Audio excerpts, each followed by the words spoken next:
Que Dieu vous bénisse, les frères, que Dieu vous bénisse, que Dieu vous bénisse. Je suis l'évangéliste plus que vainqueur, votre humble serviteur. Je suis très content d'être encore en direct pour la lecture de la Bible en un an. Hier, nous n'avons pas lu. Voilà, donc on va lire pour hier. Et à la suite de ça, nous allons lire donc pour aujourd'hui. Donc nous avons 2 lectures à faire. Ce n'est pas une prédication. C'est simplement la lecture de la Bible en un an. Pour les personnes qui n'aiment pas la parole de Dieu, qui n'ont pas le temps de lire la Bible, qui ne veulent même pas entendre parler de la Bible, vous pouvez donc tranquillement et calmement dans la paix du Seigneur partir. Nous sommes dans l'Ancien Testament. Nous lisons notre seul testament qui nous reste. Nous lisons la parole de Dieu. Nous passons le temps pour lire, non seulement pour essayer de comprendre, mais aussi de connaître donc cette parole-là. Voilà, donc en tout cas, c'est pour ça que je suis en direct. Sinon, cette année, Herman lit la parole de Dieu, il ne prêche pas. Voilà. L'année prochaine, peut-être même 2 fois par jour, nous allons bombarder. Mais cette année, pas de prédication sur cette page, seulement pour la lecture de la Bible et quelques vidéos que nous allons balancer et très souvent quelques exhortations et ça sera tout.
Alors, nous lisons le chapitre 21, 22, 23 et 24.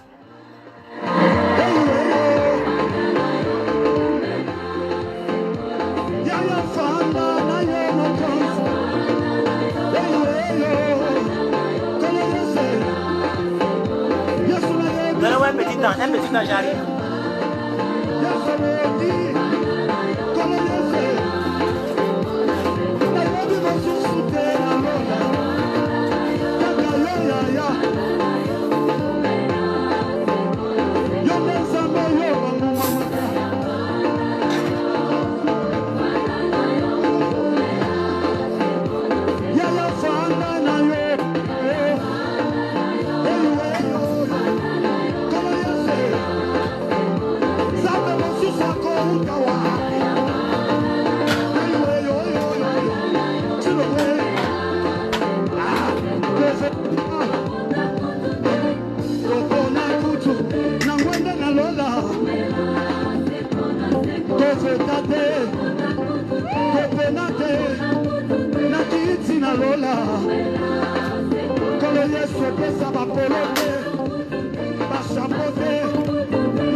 Voilà, que Dieu vous bénisse. Voilà. Yesu, Yesu, Yesu, Yesu.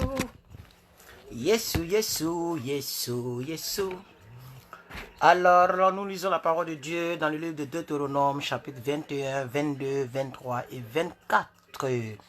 Je pense que j'ai pris tellement assez de temps. 6 minutes. Ah, c'est pas trop, c'est pas trop. Pour une louange à l'Éternel, c'est pas trop. Alors, nous allons voir donc enquête pour un meurtre. Quand il aura un meurtre, quel genre d'enquête qui doit être menée. Un fils qui est indocile, donc doit être condamné sous la loi ou pas. On va le lire aussi dans ce chapitre. Et le chapitre 22, nous allons voir la loi de la fraternité, la réprobation de certains assemblages. Et puis au chapitre 23, c'est les ordonnances au sujet des particuliers. aussi les ordonnances relatives à l'impureté et les instructions quant aux vœux que nous faisons. Et le dernier verset, le dernier chapitre pour cette attendez que j'éteigne ça. Voilà, c'est les Jeux Olympiques et moi particulièrement je les aime. Je regarde les Jeux Olympiques. Voilà. Donc la loi régissant le divorce et aussi d'autres ordonnances quant à un bon ordre et quant aussi à la miséricorde. Et on aura terminé cette lecture. Voilà. Donc le chapitre 21 qui nous donne à peu près 23 versets. Nous allons lire donc le chapitre 21. Voilà. Si dans le pays dont l'Éternel ton Dieu te donne la possession, l'on trouve étendu au milieu d'un champ un homme tué, sans que l'on ne sache qui l'a frappé, tes anciens et tes juges iront mesurer les distances à partir du cadavre jusqu'aux villes des environs. Quand on aura déterminé la ville la plus rapprochée du cadavre, les anciens de cette ville prendront une génisse qui n'est point servie au travail et qui n'est point tirée au joug. Verset 4. Ils feront donc descendre cette génisse vers un torrent qui ne tarisse jamais, où il n'y a ni culture ni semence, et là ils briseront la nuque à la génisse dans le torrent. Alors, c'est quoi ça? C'est quoi ce bruit machiavélique là, dans les trucs là?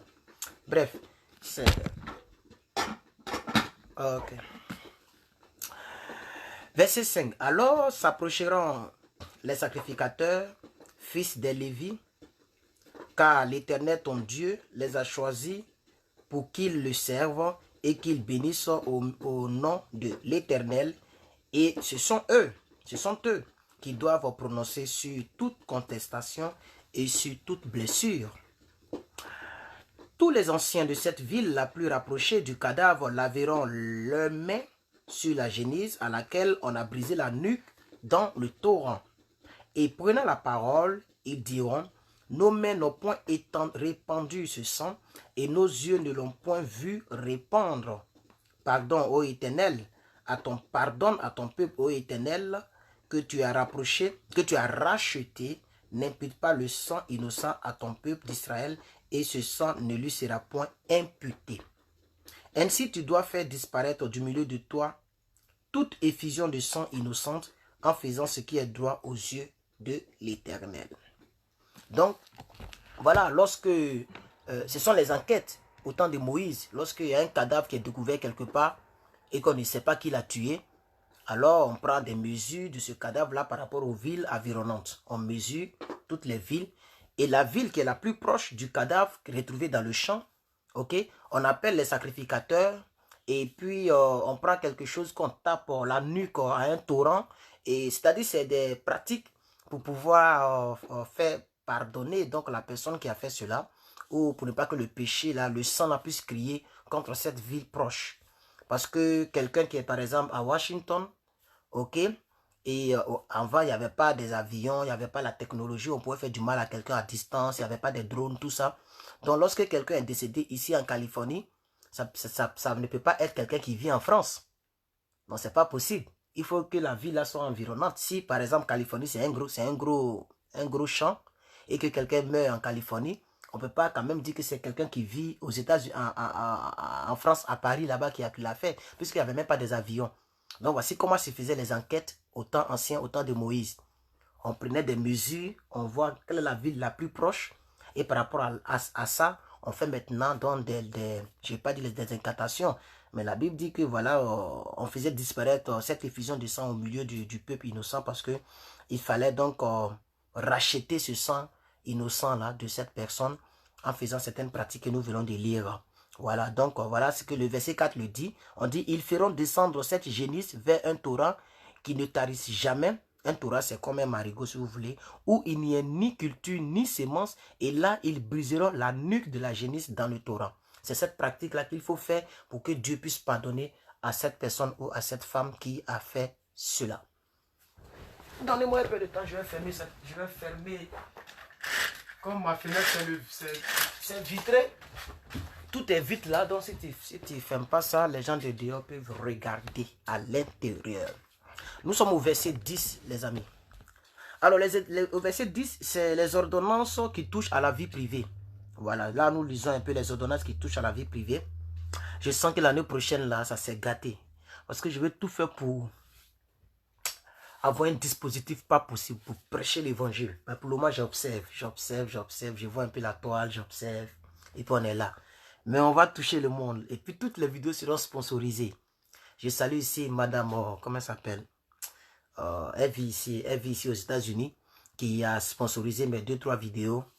Voilà, il y a même l'une vidéo qui a eu 10 000 vues, je crois.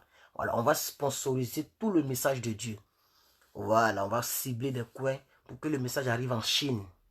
Il y a une sœur chinoise qui m'a même écrit, elle a tout fait, elle a fait à ce que elle voulait avoir mon WhatsApp. Je la salue ici, Lino, voilà. Elle est chinoise, mais chrétienne.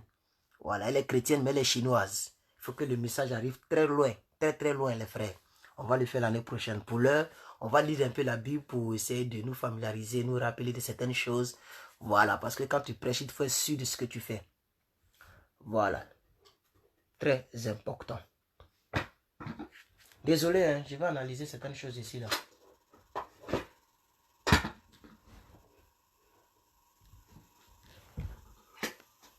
Voilà. Verset 10.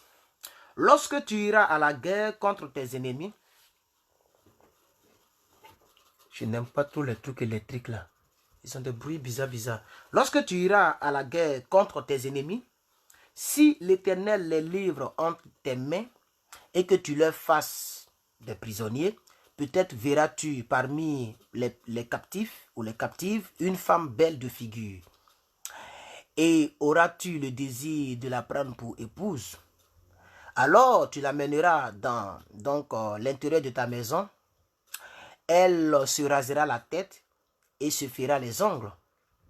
Elle quittera les vêtements qu'elle portait. Quand elle a été prise, elle demeurera dans ta maison et elle pleurera son père ou sa mère pendant 1 mois. Après cela, tu iras vers elle et tu l'auras en ta possession et elle sera ta femme. Si elle cesse de te plaire, tu la laisseras aller où elle voudra. Tu ne pourras pas la vendre pour de l'argent ni la traiter comme esclave parce que tu l'aurais humiliée. Donc vous voyez, avant de continuer même sur les ordonnances touchant à la vie privée, ok, c'est une humiliation d'être dans un couple ou de dire oui à un homme pour son argent. Tu devais avoir honte. C'est comme si tu étais un objet. Il faut vous marier par amour, non pas par intérêt. Ça veut dire que tu as épousé de l'argent, tu as épousé papier. L'argent c'est fait en papier, on peut déchirer. Tu as épousé papier, tu as épousé caoutchouc. Puisque les ordinateurs, les biens matériels, là, c'est fait soit en fer, soit en caoutchouc. Tu vois combien de fois ça fait mal, c'est dangereux. Et aussi les personnes, les hommes qui font ça, les gigolos, c'est aussi très dangereux. Voilà. Alors donc on dit, si elle cesse de te plaire, tu la laisseras aller là où elle voudra. Tu ne pourras pas la vendre pour de l'argent, ni même la traiter comme esclave parce que tu l'auras humiliée. Si un homme qui a 2 femmes aime l'une et n'aime pas l'autre, et l'autre là il a pris ça, comment il s'appelle? Gédéon, de la Tchétouva. Il a pris ça pour soutenir sa thèse selon laquelle une femme doit avoir un homme, mais un homme peut avoir 2 femmes. Et il a pris les 2 versets que je suis en train de lire là. J'ai vu ça dans l'une de ces vidéos qu'on m'a fait parvenir. Mais j'ai dit que bon, on va faire ce genre de choses là l'année prochaine. Pour l'instant, on va lire simplement. Il faut comprendre le contexte. Voilà. Il faut comprendre le contexte. Écoutez bien. Les 10 commandements de Dieu, il n'y a pas si dedans. Si, c'est une condition. Dans les 10 commandements, on dit tu ne tueras point. Voilà. Il n'y a pas autre chose derrière. Tu ne voleras point. Voilà. On n'a pas dit non, si tu voles, bon, il faut aller faire comme ça pour que... Non, tu ne voleras point. Maintenant, Quand on dit si ça arrive, ça dit si tu as transgressé cette loi-là, qu'est-ce qui peut venir couvrir? C'est ça qu'elle a. Même dans notre temps moderne, ça existe. Dans la vie moderne, tu ne dois pas voler. Si tu voles, tu vas en prison. C'est aussi simple que ça. Mais comme Dieu, il est amour, il trouve toujours quelque chose pour fermer. Mais ça ne veut pas dire qu'on doit avoir 2 femmes. Mais s'il arrivait que tu as 2 femmes, voilà ce qu'il faut faire. Vous comprenez? Si un homme a 2 femmes, aime l'une et n'aime pas l'autre, et s'il en a des fils dont le premier-né soit de la femme qui ne l'aime pas, ça c'est la vie privée. Voilà. Ok? Qui n'aime pas, il ne pourra point, quand il partagera son bien entre ses fils, reconnaître comme premier-né le fils de celle qu'il aime à la place du fils de celle qu'il n'aime pas, qui est le premier-né. Je ne sais pas si vous comprenez. Voilà, parce que c'est ça. Il a 2 femmes, les 2 ont des enfants. Maintenant, parmi les 2 femmes, il y a une qui a un premier-né et l'autre qui a un premier-né. Donc, quand il va partager les biens, il va donc donner plus à un pour laisser l'autre parce qu'il n'aime pas telle femme, il aime telle femme. C'est ça, Dieu ne veut pas faire. Ça ne veut pas dire qu'on doit avoir 2 femmes ou 3 femmes forcées. Si ça arrivait, il ne faut pas aimer un enfant d'une autre femme et puis ne pas aimer l'autre. Parce que l'amour, ok, est sans donc favoritisme. C'est ce que la Bible voulait dire. Verset 17. Mais il reconnaîtra pour premier-né le fils de celle qu'il n'aime pas et lui donnera sur son bien une portion double, car ce fils est le premier-né de sa vigueur, le droit d'aînesse lui appartient. Voilà. Ça, c'était simplement en ce qui concerne le droit d'aînesse concernant la vie privée. Si un homme a un fils indocile ou un rebelle, qui n'écoute pas ni la voix de son père, ni la voix de sa mère, et ne lui obéissant même pas après qu'ils l'ont châtié, le père ou la mère le prendront et le mèneront vers les anciens de sa ville et à la porte du lieu qu'il habite. Ils diront aux anciens de sa ville, voici notre fils qui est un indocile et un rebelle. Voici notre fils qui est un indocile et un rebelle, qui n'écoute pas notre voix et qui se livre à des excès de l'ivrognerie. Et tous les hommes de sa ville le lapideront et il mourra. Tu ôteras ainsi du milieu de toi, tu ôteras le mal ainsi du milieu de toi, afin que tout Israël entende et craigne l'Éternel. Verset 22.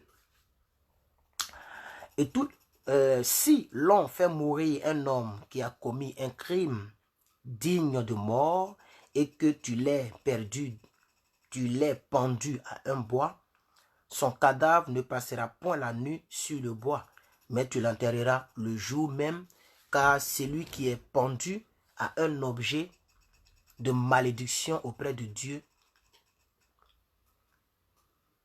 oui, de malédiction auprès de Dieu, et tu ne suivras point le pays que l'Éternel ton Dieu te donne pour héritage. Il faut rappeler que tout ceci, c'est en vue d'entrer en Canaan, dans le pays que l'Éternel donne pour héritage. Nous sommes à notre 2e chapitre sur les 4 chapitres d'aujourd'hui. 2e chapitre à lire, les frères, c'est la loi de la fraternité. Si tu vois s'égarer le bœuf ou la brebis de ton frère, tu ne t'en détourneras point. Tu les ramèneras à ton frère.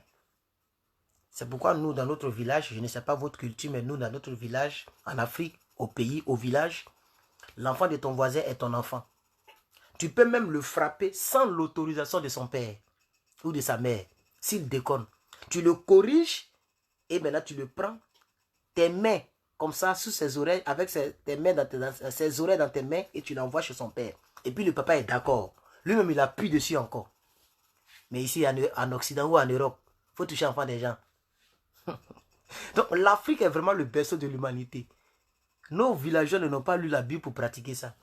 C'est inné en nous. Voilà. C'est les gens qui ont tout modernisé. Donc c'est malheureux. Donc si tu vois, ça c'est la fraternité. Nous lisons la loi sur la fraternité. Ici ils ont pris l'exemple du bœuf. Voilà. Si tu vois le bœuf de ton projet s'égarer ou sa brebis, tu ne te détourneras point de cela. Tu les ramèneras à ton frère. Verset 2.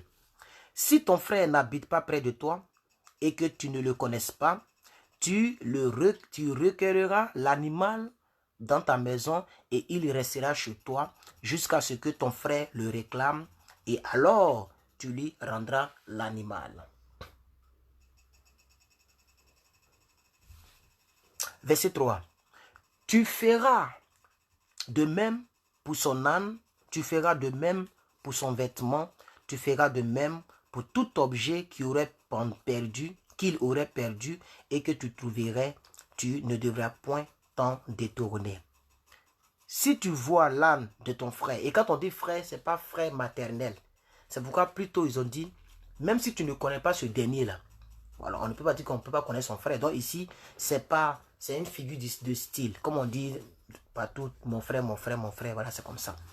Verset 4, si tu vois l'âne de ton frère ou son bœuf tomber dans le chemin, tu ne t'en détourneras point, tu l'aideras à le relever. Une femme ne portera point un habillement d'homme, et un homme ne mettra point de vêtements de femme. Car quiconque fait ces choses est en abomination à l'Éternel, ton Dieu. Alors beaucoup de personnes ont pris cela, ils ont tordu un peu le cou à ce verset pour dire que la femme ne doit pas porter pantalon, ni la femme ne doit pas porter chemise. Ce n'est pas ce que ça veut dire. C'est vraiment loin de là. Moi, personnellement, je n'encourage pas trop les pantalons extravagants, les pantalons où ça dessine la femme, jusqu'à même ça veut se déchirer. Ça, je ne l'encourage pas. Mais en tout cas, une femme peut porter un pantalon décent. Quand ici la Bible dit, parce que maintenant il faut mettre les petits détails dans la lecture. Une femme ne portera point un vêtement d'homme et un homme ne mettra point de vêtements de femme. Voilà. Donc c'est comme ça. Donc, on veut nous faire croire que, on veut nous faire comprendre que l'homme ne doit pas porter jupe. Ça c'est naturel. L'homme ne peut pas porter jupe. Mais pourquoi ici on nous dit que la femme ne doit pas mettre de vêtements d'homme? Ça n'est pas du pantalon ni quoi. Ça veut dire, quand une femme a porté quelque chose, l'homme ne doit pas porter la même chose. Vice versa. Parce qu'on n'a pas les mêmes pudeurs. Vous comprenez? La femme qui porte un pantalon, elle a porté ça. Quand elle enlève, toi tu ne dois pas porter le même pantalon. Vice versa. L'homme qui a porté son pantalon, tu ne dois pas porter le même pantalon. C'est ce que ça voudrait dire. Alors verset 6. Si tu rencontres dans ton chemin un nid d'oiseaux, sur un arbre ou sur la terre, avec des petits ou des bœufs à la mer couchée sur les petits, et la mère couchée sur les petits ou sur les bœufs, sur les œufs, sur les œufs. Tu ne prendras point la mère et les petits. Tu laisseras aller la mère et tu ne prendras que les petits, afin que tu sois heureux et que tu prolonges tes jours. Si tu bâtis une maison neuve, tu feras une balustrade autour de ton toit, afin de ne pas mettre du sang sur ta maison dans le cas où il en tomberait quelqu'un. Donc ça, il faut vous expliquer parce que les gens ne comprennent pas. C'est ce qu'on appelle la dalle. Hein? Tu as construit une maison neuve, il faut toujours mettre soit une clôture ou bien la dalle en haut. Si la maison sont comme les duplex, il faut mettre des petites, la dalle et puis une petite clôture pour ne pas que la personne tombe pour mourir. C'est ça que la Bible voudrait dire par là. Alors ici, nous sommes au verset 9. Tu ne sèmeras point dans ta vigne diverses semences, de peur que tu ne jouisses ni du fruit de ce que tu auras sémé, ni du fruit de la vigne. Tu ne laboureras point avec un bœuf et un âne attelé ensemble. Tu ne porteras point un vêtement tissé de diverses espèces de fils, de laine et de lin réunis. Tu ne mettras de franges aux quatre coins du vêtement dont tu ne te couvriras pas. Alors, on va aller maintenant sur le mariage. Je veux que la Bible sorte dedans, je ne sais pas. Bon, je vais attraper ça comme ça. Il faut que la Bible sorte là-dedans. On va faire comme on a fait la dernière fois. Petit coussin sur le côté. Voilà. Il faut que la Bible sorte dedans. Voilà. Nous sommes, comme je le disais, au verset 13. Ici, il s'agit de la loi concernant le mariage, la virginité et l'adultère. Mariage, virginité et l'adultère. Si un homme qui a pris une femme, voilà, ici ils n'ont pas dit 2 femmes. Donc d'abord, on commence par une femme. Parce que le mariage, là, quand on parle de mariage, c'est une femme. Allez-y, dis ça à Gédéon. L'autre côté, ils ont parlé de si un homme a pris 2 femmes, voilà ce qu'il doit faire. Il ne doit pas aimer l'enfant de l'une pour laisser l'enfant de l'autre. C'est-à-dire, il aime une femme plus que l'autre, mais en ce qui concerne les enfants, il doit les aimer au même titre. Parce que Dieu même sait qu'on ne peut pas aimer 2 femmes de la même manière. C'est pourquoi Dieu dit, si tu as 2 femmes, s'il arrivait que par erreur tu as 2 femmes, c'est normal, tu peux aimer une femme plus que l'autre. Parce qu'on ne peut pas aimer, tu ne peux pas suivre 2 livres à la fois. Mais si ça arrivait, les enfants qui vont naître là, c'est les enfants de ta vigueur. La Bible a dit précisément. Le mot que j'ai dit là, c'est sorti. C'est l'enfant, c'est le premier-né de ta vigueur, de ta sémence. Le spermatozoïde là, ça n'a pas fait dire que j'aime pas telle femme, telle femme. Quand ça va dans un sein, ça produit un enfant. Cet enfant là, tu dois le respecter. Donc même si c'est le premier-né de la femme que tu n'aimes pas, le fait qu'il est le premier-né, ça n'a rien à voir avec l'amour de cœur. Tu dois aimer l'enfant et lui donner ton droit d'aînesse. Même s'il est l'enfant de la femme que tu n'aimes pas. Voici ce que la Bible dit. Donc la Bible parle de ça par rapport aux enfants et le respect du droit d'aînesse. Pas par rapport aux 2 femmes qu'un certain homme aurait pris parce qu'il a un rein solide. Parce que la Bible dit. Donc quand la Bible parle de la loi sur le mariage, la Bible précise au verset 13, Deutéronome 22, verset 13, si un homme qui a pris une femme et est allé vers elle, c'est-à-dire il est sorti avec elle. Ensuite, éprouve de l'aversion pour sa personne. S'il lui impute des choses criminelles, donc il faut retenir là le mariage, le côté sacré du mariage, le fait que l'homme doit prendre une femme. Donc Gédéon doit bien lire la Bible avant de rencontrer sa vie. Mais un jour, on va arriver en Côte d'Ivoire là-bas. Quand on va arriver là-bas, je vais le chercher, je vais le pousser pour le chercher. Et puis, Bible dans Bible. Il aime citer les versions, on va réciter. Là, ça sera, je vais partir avec mes gars aussi. Ah bah. Oui, je vais prendre tous mes gars là en partie. Je vais partir avec mes gars aussi, mes enfants spirituels, mes doyens, nous tous en partie. Ce jour-là, ça sera même, ça va passer à la RTI. Il dit trop de choses qui ne sont pas justes. Vous voyez, la suite du test contredit. Il faut bien expliquer les choses. Bon, on va avancer, sinon je vais trop durer. Alors, donc, je reprends la partie. Si un homme qui a pris une femme et est allé vers elle, éprouve ensuite de l'aversion pour sa personne, s'il lui impute des choses criminelles et porte atteinte à sa réputation, je me suis... Non, excusez-moi. En disant, porte atteinte à sa réputation en disant, c'est pourquoi Maï Kalambaï n'a pas voulu rentrer dans les détails comme sa femme est rentrée dans les détails. Je ne lui donne pas raison, mais c'est ce que la Bible dit. Et la Bible dit quelque part, si quelqu'un salit la réputation de son prochain, avec quoi la lui rendra-t-on? C'est avec quoi tu vas lui rendre ça quand tu as sali sa réputation?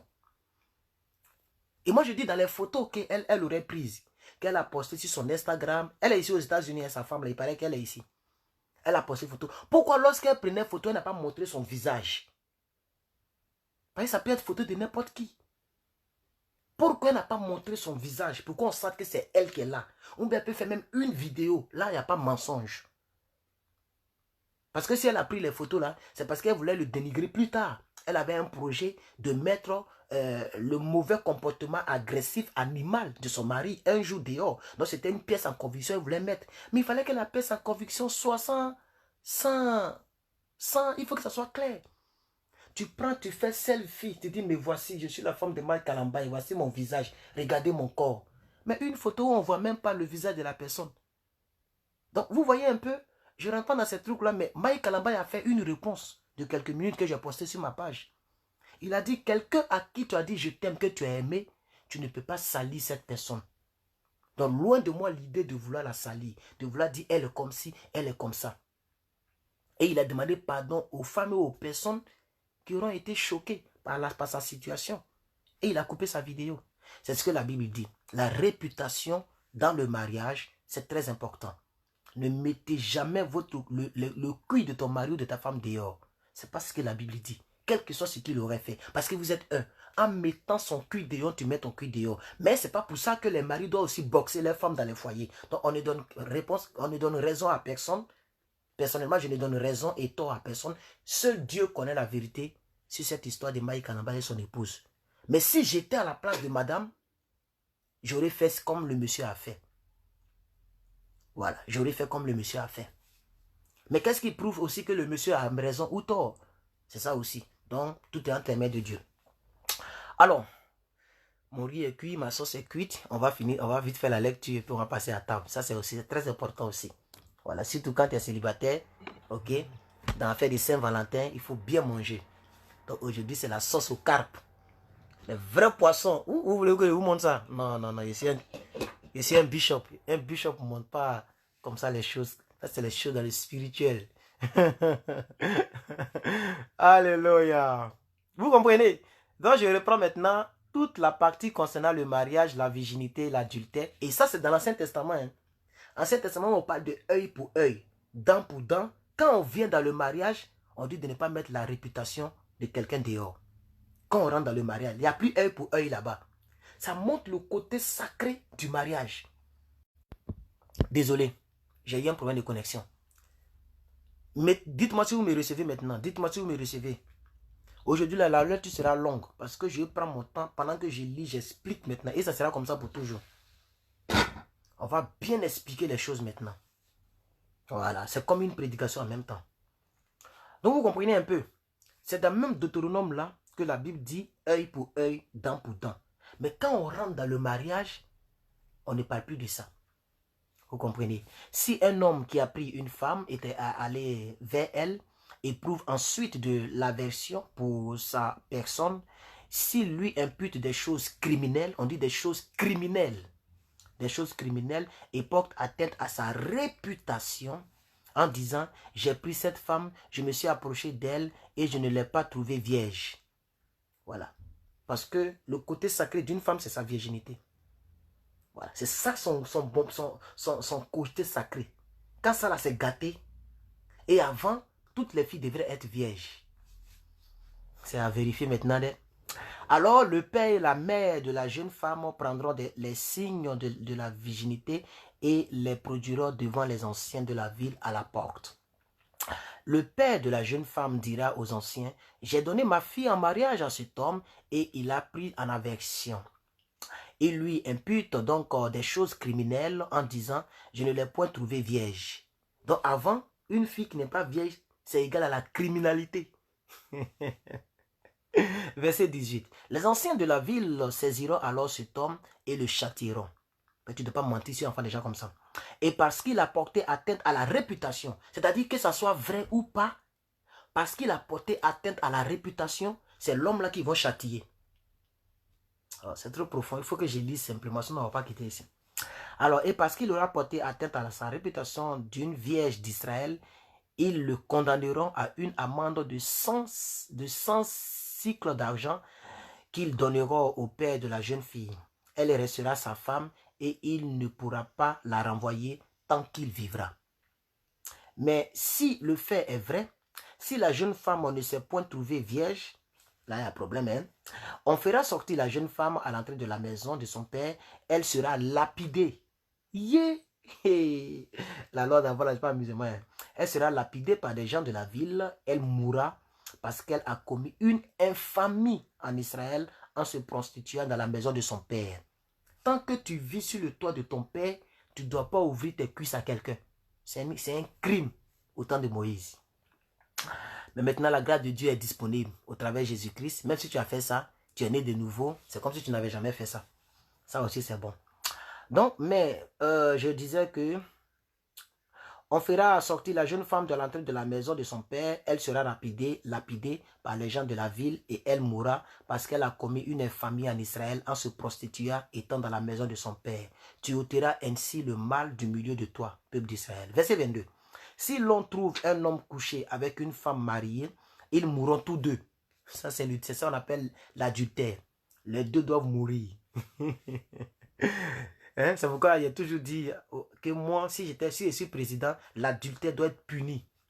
Voilà, ça veut dire qu'on attrape quelqu'un qui commet l'adultère, on le prend, on le met en prison. Ça peut être 6 mois, 2 mois, 3 mois, mais ça doit être puni. Et puis il doit payer une amende forte à la famille de la femme. Parce que tu es allé payer d'autres. C'était pour la marier, non? Pourquoi tu la laisses pour aller ailleurs? Voilà, mais comme je n'ai pas envie de faire la politique, parce que la politique de maintenant, là, mon cher, c'est un peu compliqué. Alors, si l'on trouve un homme couché avec une femme mariée, ils mourront tous deux. L'homme qui a couché avec la femme et la femme aussi, tu ôteras ainsi le mal du milieu de toi, enfant d'Israël. Si une jeune fille vierge est fiancée et qu'un homme la rencontre dans la ville et couche avec elle, vous les amènerez tous deux à la porte de la ville, vous les lapiderez et ils mourront. La jeune fille pour n'avoir pas crié dans la ville et l'homme pour avoir déshonoré la femme de son prochain, tu ôteras ainsi le mal du milieu de toi. Quand tu sors avec une femme qui n'est pas ta femme, tu déshonores la femme de quelqu'un. Parce que c'est quelqu'un d'autre qui va l'épouser demain. Et toi, tu découvres sa nudité avant la personne. Woblou. Ok, verset 25. Mais si c'est dans les champs que cet homme rencontre la jeune fille fiancée, lui fait violence et couche avec elle, l'homme qui aura couché avec elle, lui seul sera puni de mort. Tu ne feras rien à la jeune fille, elle n'est pas coupable d'un crime digne de mort, car il en est de ce cas comme de celui où un homme se jette sur son prochain et lui ôte la vie. Sortir avec une fille contre son gré, c'est comme si tu commets un meurtre. Parce qu'il n'y a pas quelque chose de précieux dans la vie d'une femme que ses sentiments, que sa volonté, surtout sa volonté concernant le sexe. C'est dangereux. C'est pourquoi une femme qui soit avec quelqu'un et elle ne fait pas ça de toute sa volonté, tu commets aussi un crime. Ça, c'est dangereux même. Bon, la jeune fille fiancée que cet homme a raconté dans les champs a pu crier sans qu'il y ait personne pour la secourir. Si un homme rencontre une jeune fille non fiancée, lui fait violence et couche avec elle et qu'on vienne à les surprendre, l'homme qui aura couché avec elle donnera au père de la jeune fille 50 cycles d'argent et parce qu'il l'a déshonorée et la prendra pour femme.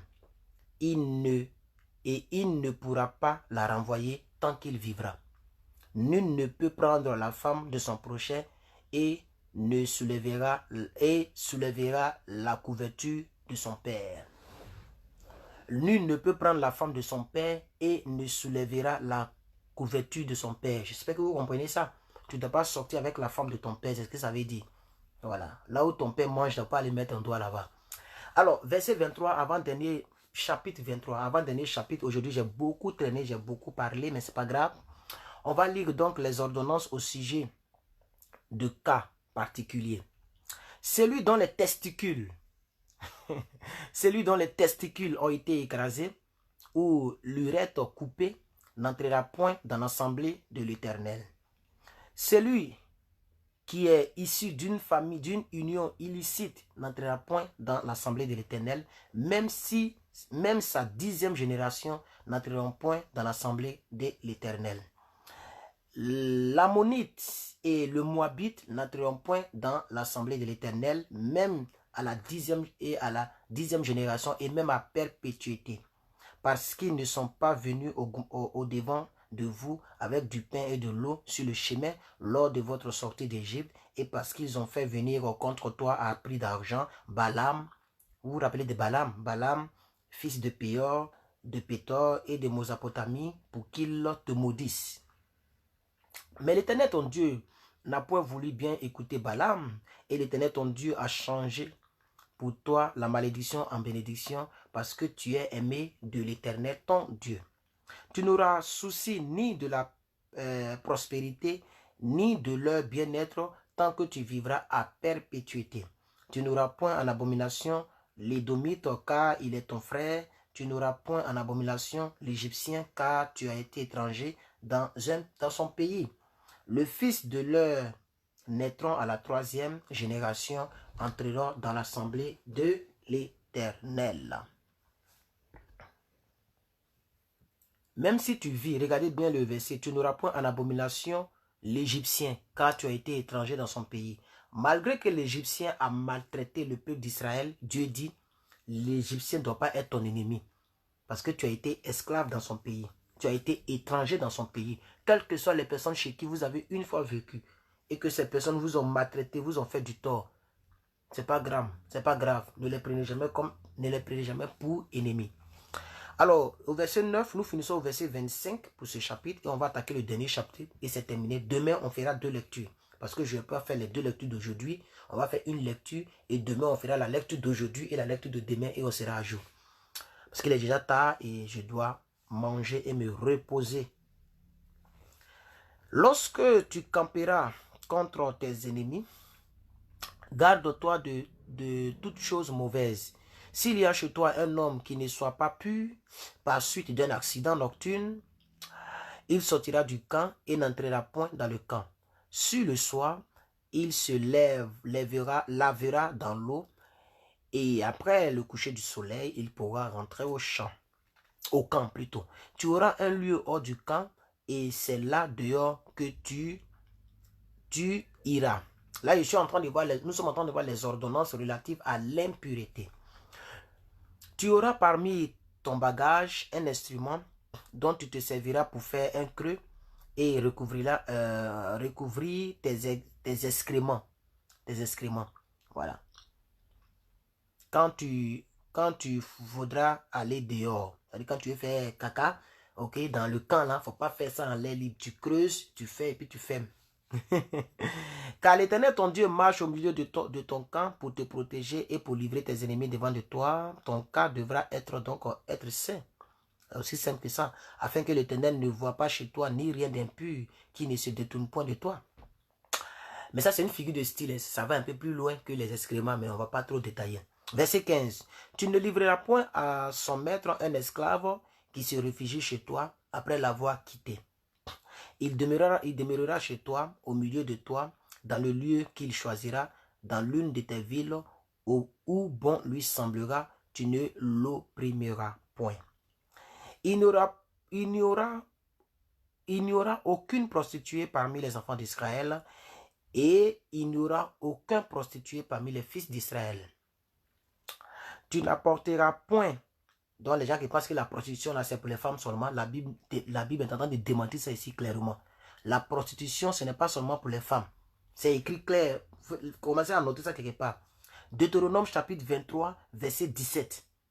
Et quand on parle de prostitution, on met l'idée sur les femmes. L'homme aussi peut être prostitué. C'est ça que nous on appelle les gigolos.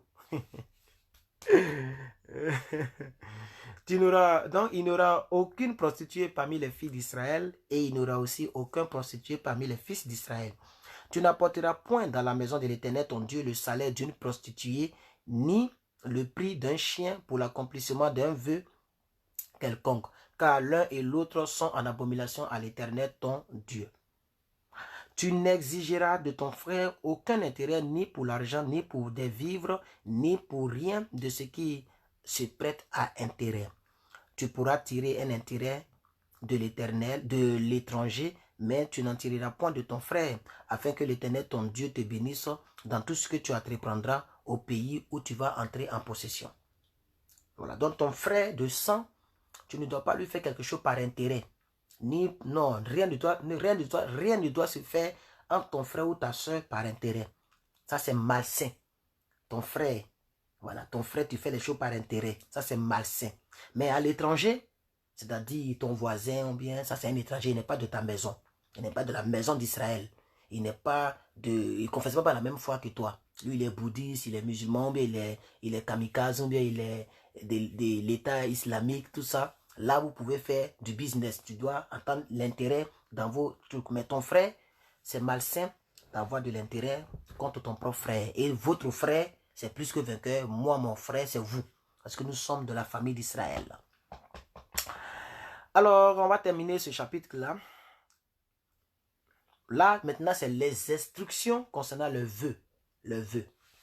Si tu fais un vœu à l'Éternel, je suis au verset 21, chapitre 23 de Deutéronome. Si tu fais un vœu à l'Éternel, ton Dieu, tu ne tarderas pas à l'accomplir.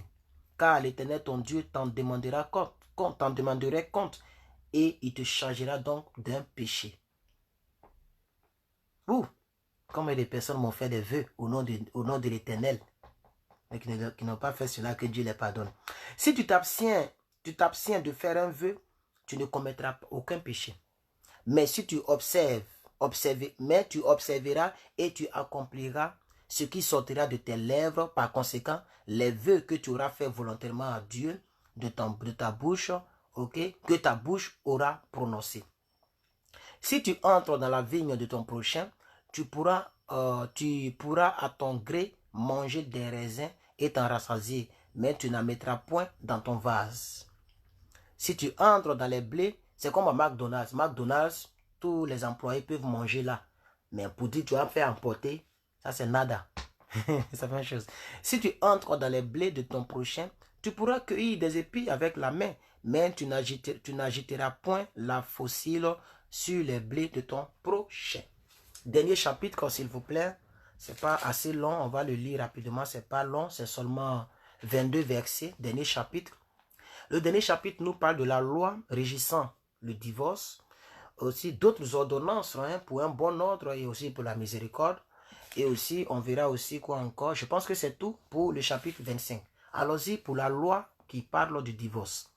Lorsqu'un homme aura pris et épousé une femme, voilà, c'est la preuve que dans le fait des mariages, c'est une femme. Aussi pour divorcer, on doit divorcer avec une femme, quand on parle de mariage. Donc, lorsqu'un homme aura pris et épousé une femme qui viendrait à ne pas trouver grâce à ses yeux, parce qu'il a découvert en elle quelque chose de honteux, il écrira pour elle une lettre de divorce et après la lui avoir remise en main, il la renverra de sa maison. Elle sortira de chez lui, s'en ira et pourra devenir la femme d'un autre homme. Si ce dernier homme la prend en aversion, écrit pour elle une lettre de divorce et après la lui avoir remise en main, la renvoie de sa maison, ou bien si ce dernier homme qui l'a prise pour femme viendrait à mourir, alors le premier mari qui l'avait renvoyé ne pourra pas la reprendre pour femme après qu'elle ait été souillée, car c'est une abomination devant l'Éternel et tu ne chargeras point de péché le pays que l'Éternel ton Dieu te donnera pour héritage.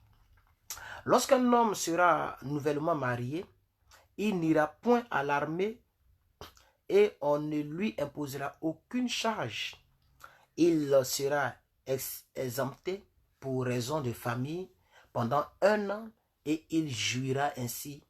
Il réjouira la femme qu'il a prise.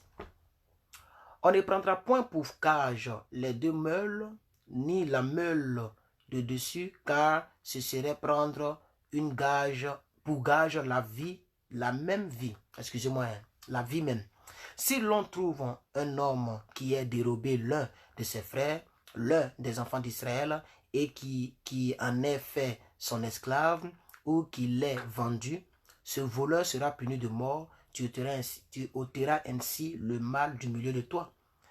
Prends garde à la plaie de la lèpre afin de bien observer et faire tout ce que vous enseigneront les sacrificateurs.